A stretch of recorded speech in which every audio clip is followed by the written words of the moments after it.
I used to ask myself a lot of questions. Scott, you're at ex-con. How are you an Avenger? That doesn't make sense. But everywhere I go, people tell me the same thing. Thank you, Spider-Man!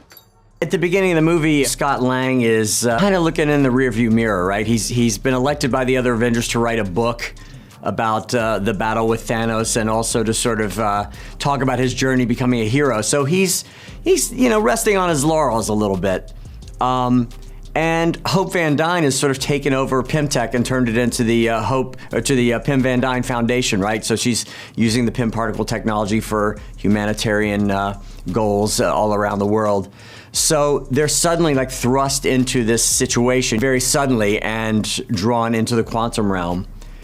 Where are we? It's a secret universe beneath ours. The Ant-Man movies have always been about family, and this one was really about the secrets that family members keep from each other. And of course, with Hope at the beginning of the movie, she's like, oh man, I've got my mom back after 30 years. I can't wait to have these, mother-daughter conversations I always dreamt of. And we like the idea of like, what if mom was not necessarily ready to have those conversations and kind of put up a wall? And there was a large part of her life that she really had not shared with her family. But now, of course, as we know, you can be done with the past, but the past might not be done with you, and they get thrust down into the quantum realm, and she's forced to confront these issues with her family.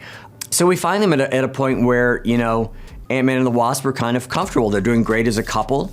And of course, Cassie Lang in this movie is now 18 years old, and that struck us as fertile ground to further that father-daughter story, which has always been at the spine of the Ant-Man movies. And we like the idea that Scott may still be relating to her as a little girl, and in fact, she's a young woman, and a young woman who's an idealist and has ideas of what justice means and what being a hero in the world might mean. And she can be a little critical of her dad. We like that idea.